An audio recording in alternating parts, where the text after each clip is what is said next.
Raider Nation, what's going on? It's Mitchell Renz here, host of the Raiders Report, and we are going to do a Raiders-Titans preview. It's going to be a short one. I thought about doing keys to victory. I thought about doing a Week 6 preview. If you've noticed, I haven't put out that video yet this week, but I sat back and I go, I don't even know if Raider fans care all that much about a Week 6 preview. So we're going to do our own little twist of it, if you will, on today's program, and I'm going to talk about the keys for the Raiders to make sure that this game isn't another circus in Allegiant Stadium. I'll go through all those, and we got to be able to face the facts. If the 1-4 Las Vegas Raiders lose to the 1-4 Tennessee Titans, the team that I would imagine a lot of people say is the worst team in the NFL, you could also obviously say the 0-5 Jets.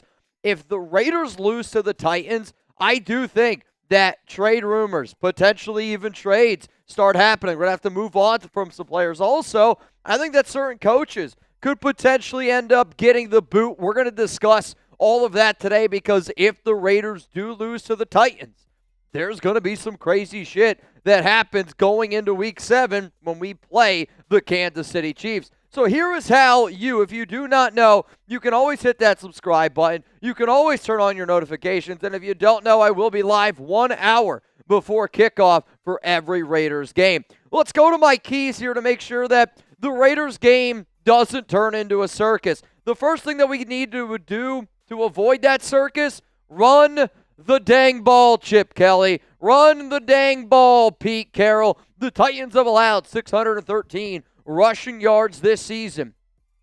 That is 31st in the NFL. I'm talking in terms of against the running back position. Also, 8 rushing touchdowns allowed to the running back position. That's dead last in the NFL. Jeanty, your last 2 weeks, is averaging 6.5 yards per carry. And I'm not even talking about what he also did in the receiving game. Quite frankly, not only do I want you to run the dang ball, I want you to put the ball in Jeanty's dang hands. Play action. I think if we can get our play action game going and stop running so much damn pistol, stop running so much damn on 2nd and 8, we can then finally start to move the football the way that we want to. But if you establish the run with Jeanty and you continuously establish the run, it's not going to be easy. Jordan Meredith is probably going to have his best test of the entire season going up against Jeffrey Simmons, who I would say is one of the best defensive tackles, maybe the best 3-tech in the entire NFL. But you got to be able to figure out a way to run the football. Maybe it's behind, Jackson Powers-Johnson, but establishing the running game, it's going to help take pressure off of Geno Smith, which I think we can all agree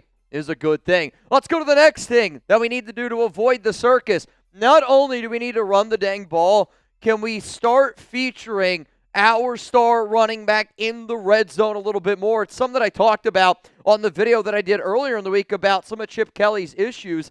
And I don't know why Chip goes away from Jeanty in the red zone. As you can see, the Raiders have ran 38 red zone plays this season, and only 9 have been Jeanty carries. I'm just going to be very honest with you. When you're looking at 25% of our red zone plays are Ashton Jeanty runs, that's just idiotic to me. And what's really frustrating is over the past 2 weeks, we've been able to run the football pretty effectively. But as soon as we get to the red zone, Chip Kelly goes to a brand new offense. And right now, it's been a lot of throwing the football. The Raiders are 31st in the NFL in scoring a touchdown in their red zone trips on 35.7% of the time. That is despicable, if we're being honest. It's worse than any year that Josh McDaniels had. It's worse than what Luke Getsy was doing last season for you. But then also, Geno Smith is completing 42.9% of his passes in the red zone. So what are you doing? You're going away from Jeanty. You're throwing the ball more with a quarterback that is clearly struggling in the red zone, and an offense that is clearly struggling in the red zone. Let's go to the next thing that you got to do to avoid the circus.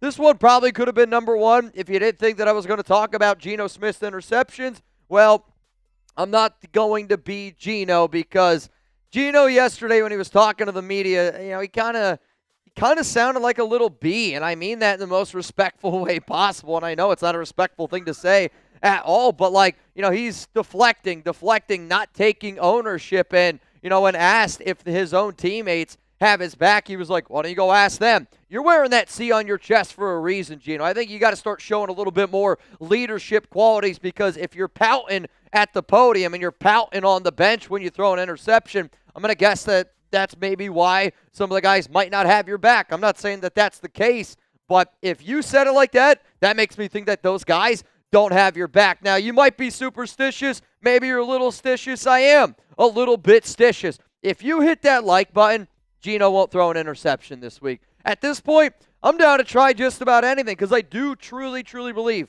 the Raiders are a better football team than the Tennessee Titans. And if we can avoid the interceptions, and if we can avoid the turnovers, if we can win the turnover battle, you heard Patrick Graham talk about it so much about being able to generate pressure and how much that helps you then be able to force turnovers. So hit that like button so Geno doesn't throw any interceptions. But speaking of PG, we got to get after Cam Ward. You got to get after the rookie. And teams this season that have gotten after him, you've seen a very different version of him. And, the Titans have one of the worst offensive lines in the NFL. They've allowed 19 sacks this season. That's 31st in the NFL. And with the Raiders' lack of talent in the secondary, whether that be at safety, whether that be at corner, let's just face it, you lost Jermaine Pratt, who was probably your best coverage linebacker. So you're going to have to figure out ways to generate that pressure. And if I'm PG and I'm Pete Carroll, I start doing some stuff that's a little bit different. Again, we're falling into the exact same thing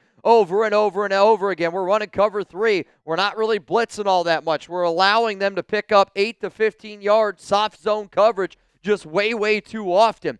The Raiders have forced only 4 turnovers this season. It's 22nd in the NFL. And I think if we're able to put our offense in some shorter positions, which might result in some easier scores with us, because for those that do not know, the Raiders starting field position this season, they start on average at the 26-yard line. That is the worst field position start of any team in the NFL. My final thing here to avoid the circus in Week 6, we got to be able to show that we can make adjustments. And I think the Raiders this season are the worst second and third quarter team in the National Football League. And when you look at how they're scoring points on offense through first, second, third, and the fourth quarter, here's what I want to show you, because right now the Raiders are averaging only 4.6 points per game in the first quarter.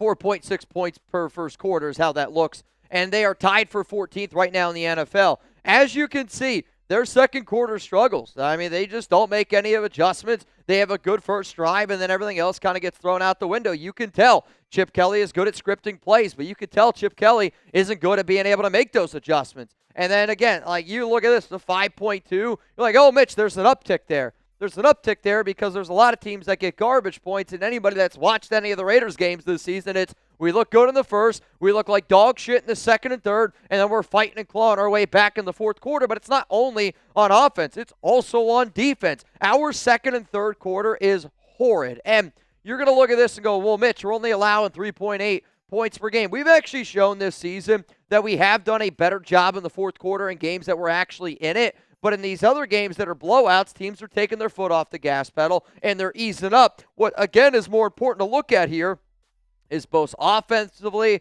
and defensively, our putrid ability to make adjustments. We just need to play better in the second and third quarter. We can't only play well in the first quarter, shit the bed for half the game, and then try to fight and claw our way back in the fourth quarter. It's just what good teams simply do not do. So coming up here, let's talk about the worst case scenario. If you lose, you go to 1-5. That's 5 straight losses.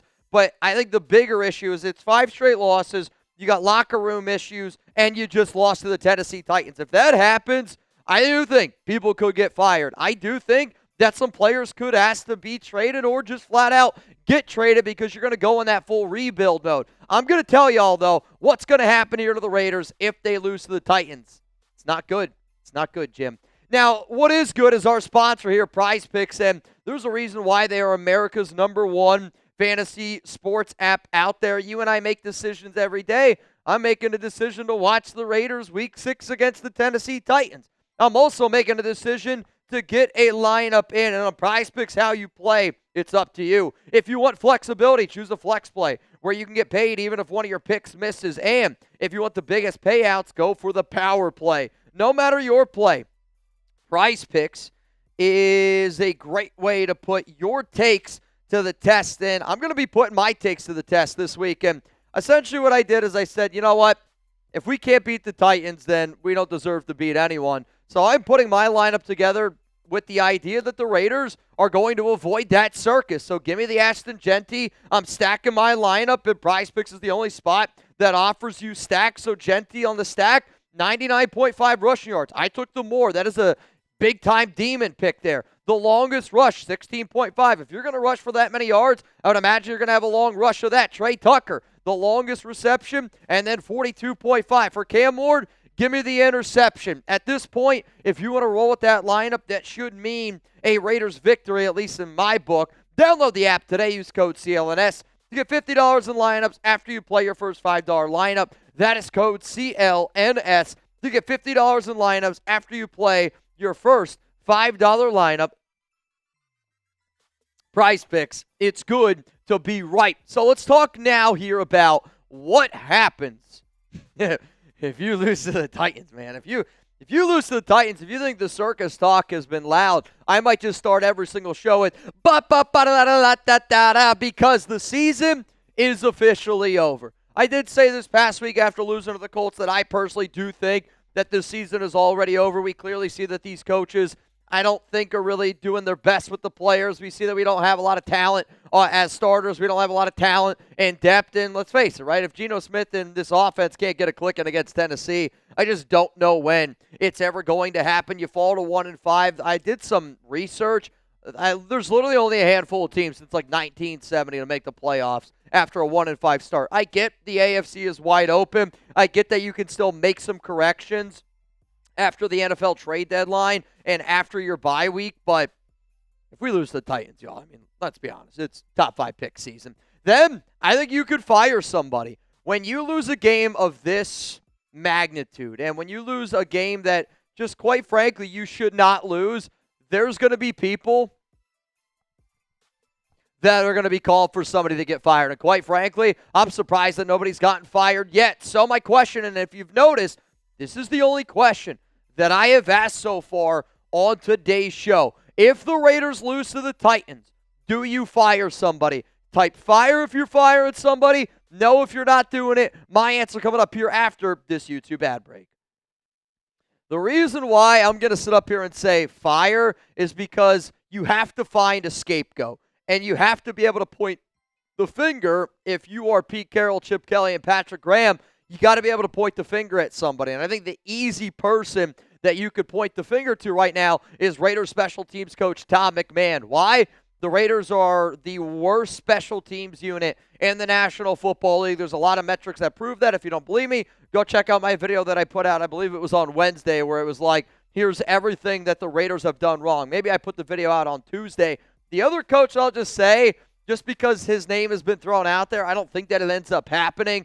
But to me, it's Tom McMahon, and then I'll also throw in Brendan Carroll, though the offensive line has played better the past 2 weeks. If it doesn't play well this week against Tennessee, there's going to be a lot of people coming for that job yet again. Next thing you could do, you start selling assets, and this is how you really, truly know that a rebuild is getting ready to happen, is when you're the Raiders and, assets start happening. I'll be honest with you, there is one player that I have, and I can confirm to you that multiple NFL teams have called the Raiders about Jacoby Myers. And, there's been some rumors around Max Crosby. The numbers that you see down below are how likely I would say they are to be traded at the deadline if the Raiders were to move on from some people. The number one name is Jacoby, right? He already asked for a trade. You didn't give him an extension, and I can't imagine that Jacoby wants to come back to the Raiders. Dylan Parham is going to be a free agent next offseason. Maybe you trade him away. You give Caleb Rogers an opportunity. Tyree Wilson, I think just at this point, they're not using him correctly. He's also not living up to the hype, so if you're able to get something for him. Malcolm Kuntz, same thing. This guy stinks this season. And then Max Crosby,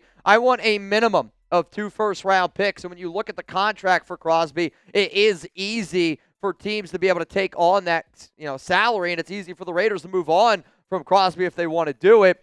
I don't want the Raiders to trade Crosby. I don't think Crosby's going anywhere this season. I'll keep saying that 2027 is the year to really keep an eye out on the Condor if he ends up getting dealt. But the person that every single NFL team would welcome with open arms is number 98. So for that reason, if they lose to the Titans, you have to at least consider trading your most valuable assets. It sucks, but that's how bad it could be if you lose to Tennessee. And then the last thing, and I've mentioned it a few times, the rebuild has to officially begin. I don't want to hear any more conversations about, oh, no, we're trying to win games. Sure, you're trying to win games, but the more important thing is evaluating the players you have on your roster to then be able to build going forward. And then, we're going to look at players in the draft. We're going to look at guys that are going to hit that open market. But the rebuild has to officially begin. And I think the way that you do that, selling assets, potentially firing somebody, and just showing that you are at least trying to get the right group of people. Because what you can't do, and I mean this, you can't lose to the Titans and do absolutely nothing. Like, you can't not bench Geno. I'm not saying they're going to bench Geno. My point is somebody's got to get fired. Somebody's got to get benched. Somebody's got to get traded if you lose to the Titans, because you can't just keep doing the same thing over and over and over again and saying that you're going to win. You're clearly not a good football team if you lose to Tennessee. So if you do not know, the last time that I checked, the Raiders were home favorites in this one, 5.5 points. Titans over-under is 41.5. I'll be real. I am staying away from all things going on with mores or lesses in terms of this game here. PrizePicks, I'm always going to rock with because I love PrizePicks and they rock with me. If you want my honest score prediction here, it's probably not going to be a great one, but at the same time, I'm not doing this show with the mindset that the Raiders are going to lose. I'm doing this show with how do we avoid that circus. So if we're going to avoid the circus, the Raiders are going to get a win 24-14 at home at Allegiant Stadium.